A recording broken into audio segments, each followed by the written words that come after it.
You're listening to Soundside. I'm Libby Dankman. The retail operator for Eddie Bauer's North American stores has filed for bankruptcy. Depending on how things turn out, the outdoor gear brand could see the closure of nearly 200 stores across the United States and Canada. This is not the first sign of trouble for the Seattle-based company, which faced bankruptcy proceedings in 2003 and 2009. This latest filing will not affect the company's wholesale, manufacturing, or online operations, so it's not like the brand is going away completely.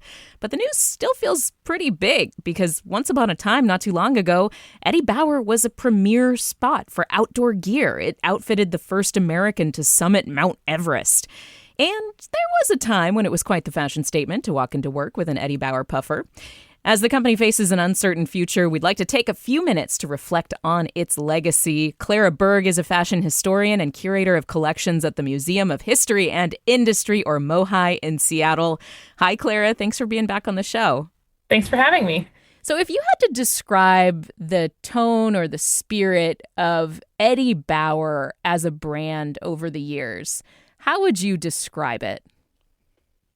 Well, I think there's sort of been two distinct eras of Eddie Bauer. One is the era of Eddie Bauer himself. So Eddie Bauer is a person and a brand. He was somebody who was born around the turn of the century, and he started with a sporting goods store in Seattle in the 1920s. And that was a mix of things that like tennis rackets that he just was a retailer for. And he also designed some things. He designed a badminton shuttlecock that actually popularized the sport because it was cheaper and easier to produce. Famously, he designed a version of the down jacket that kind of became iconic, and I can go into more details about that. As you mentioned, Eddie Bauer outfitted Jim Whittaker, being the first American to climb Mount Everest. So those early years were very focused on outdoor gear, on sort of quality products. He had a lifetime guarantee.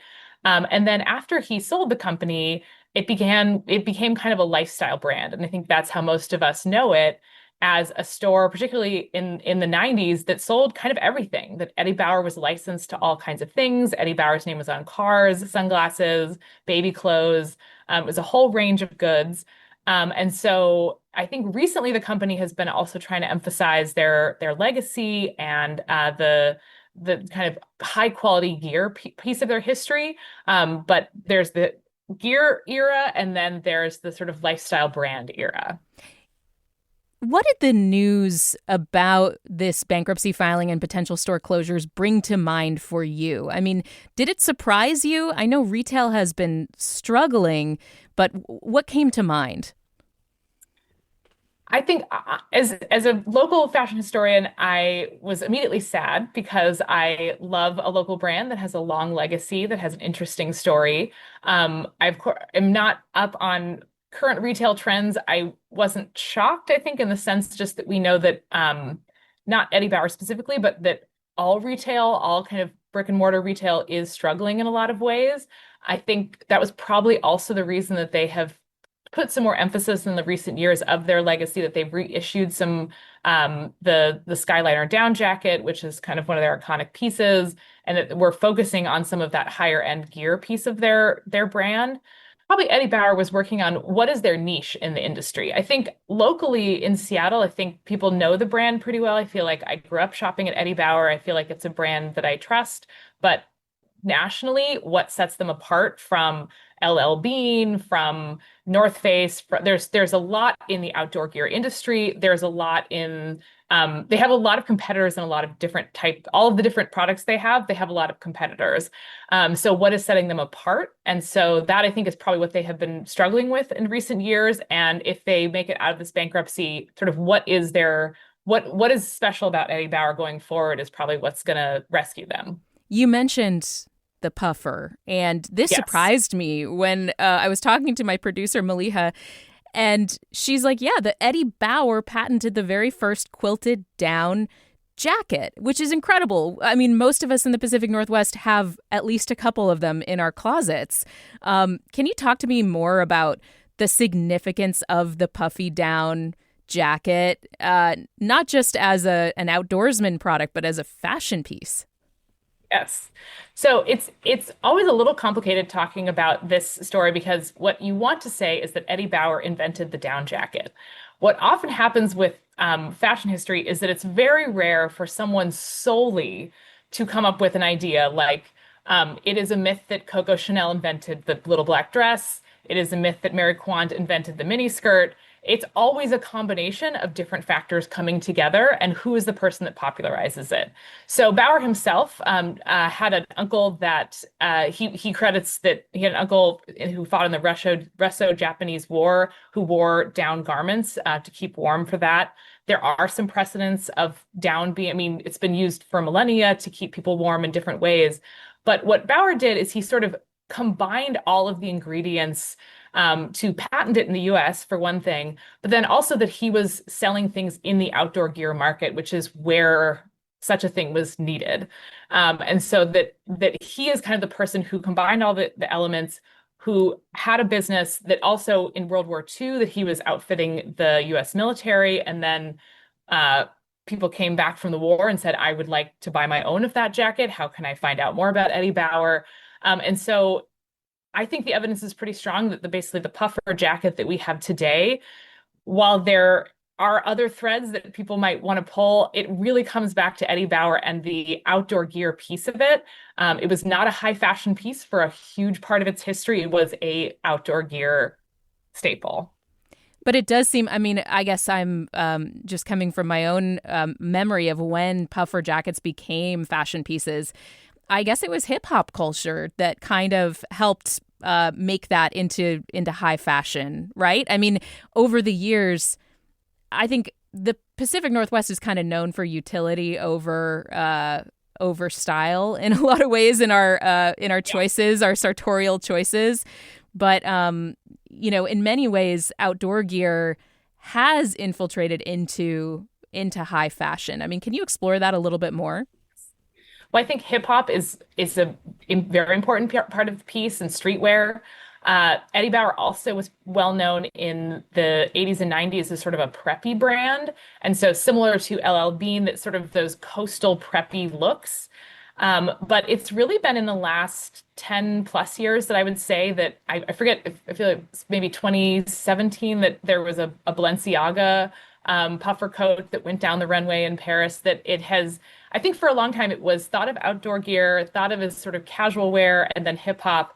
And it's really kind of been the last maybe 20 years at this point that it's become more of a high fashion piece. Yeah, but as you say, it wasn't necessarily like it's not the Eddie Bauer jacket that walks, or appears in like the music video, even though the Eddie Bauer brand popularized it during the 20th century. So this might be a bit of a tangent, but I took issue at this point probably a decade ago. The Metropolitan Museum of Art did an exhibit about Charles James, the fashion designer, and they credited him with inventing the puffy down jacket because Charles James had created a down jacket in 1936, which is the same year that Eddie Bauer says that he did it. And my argument with that is that Charles James made one of those jackets. I think it's in the collection of the V&A. It was a very high fashion piece. It was meant to be a sculptural piece. So it was a high fashion designer experimenting with volume, with that look, but it wasn't what created a whole line of them that entered into everyday clothing. And so I think the argument with Bauer being the one who popularized it, Bauer being the one that is sort of where we can kind of trace the lineage of the jackets we wear today, because he was the one selling them on a massive scale to the people who wanted to explore the outdoors. In our world of fast fashion, endless shopping options, and online targeted ads, do you think that it's inevitable that we'll see some of these legacy clothing brands like Eddie Bauer just kind of lose steam and lose their ability to be competitive in this really crowded marketplace? I do think that's a piece of the puzzle. I think that the sort of lifestyle brand era of Eddie Bauer that was so successful for 70s, 80s, 1990s was before we had fast fashion. So the fact that Eddie Bauer was able to diversify into pajamas, jeans, corduroys, just sort of everyday clothing, shirts, that was an advantage that because you couldn't get everything online, you couldn't get it for $5 from Temu. I think today personally, I think there is a lack of understanding of quality. I think that people, because you can get things really cheap, I think people tend to, it looks nice online. Why would I spend more on this if I can get it cheaply? Not realizing that, oh, that's not going to keep me warm. Oh, that's going to fall apart quickly. So I think the kind of, because the Gap has had a similar experience of this. The Gap kind of was fast fashion in the 90s, sort of everyday clothing. And then kind of what is their niche now that, and also as you, in tough economic times, it's often the sort of race to the bottom on the low end. The two brands that are successful are things that are on the low end that are as cheap as possible, and then sort of the luxury end. So I think again that Bauer trying to emphasize sort of their highest quality products, their most sort of performance-based products, the things that you could legitimately wear to climb a mountain versus that sort of middle market stuff that there's a lot of competition for it. And a lot of the competition is half the price, if not a quarter of the price. I'm going to ask maybe a controversial question. I have an Eddie Bauer big down hooded coat that I wear when it's cold out. It's been a weirdly warm winter, so I haven't been using it as much this winter, but it is my go-to. I wouldn't say it's my go-to when I want to make a fashion statement. It's my go-to when I want to be warm. Do you think, was there a point when Eddie Bauer was cool? Or was it always more of that like utility focused, this is going to be a high quality thing that you can rely on in the Pacific Northwest weather or wherever you happen to be? Was Eddie Bauer ever cool is what I'm asking. Ooh, that's a good question. If it was, I think maybe in the sort of preppy era in the 80s and early 90s, we have at least one photo in the MOHAI collection where it's talking about preppy style, and they styled a model in all Eddie Bauer clothes to sort of indicate that. So, I mean, a lot of this, because I remember in high school that North Face was really cool, and then Patagonia was really cool. I don't know that Eddie Bauer had quite that cool clout in the sort of later 90s, early 2000s, but that's often with these outdoor gear brands. There is this sort of hard to define cool factor. It still keeps you warm. It's still not an evening gown, but that doesn't seem like they've hit that, that in my lifetime, they haven't had a peak coolness era. We don't. Sorry, Eddie Bauer. Sorry, Eddie Bauer. No. That I love Eddie Bauer. I mean, Yeah. I have Yeah. a lot of pieces from Eddie Bauer, and I'm actually, I'm Yeah. a Pacific Northwest girl at heart, and I am really shocked to, contemplate a future where we don't have that as part of our options for gearing Yeah. up for going out. I guess before we go, what do you think would be lost if this filing sticks and the Eddie Bauer stores are gone and you just don't have that that brand anymore? Like, what do you think will be lost, or what's the legacy that Eddie Bauer would leave behind?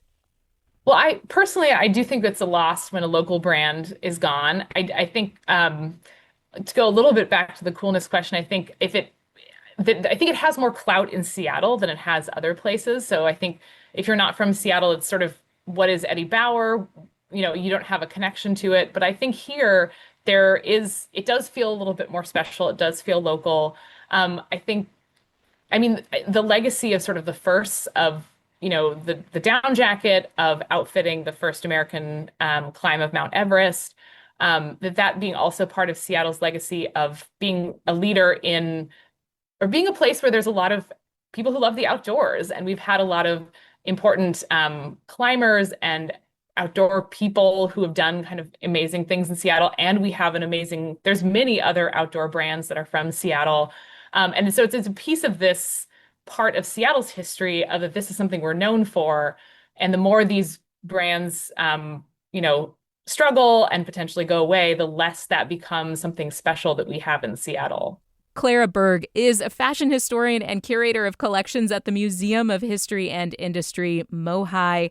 Clara, thank you so much for joining me to talk about Eddie Bauer, its legacy, and what it means that the brand is in real trouble. I really appreciate the conversation. Thank you for talking to me today. I hope that Eddie Bauer survives. It's got a great history.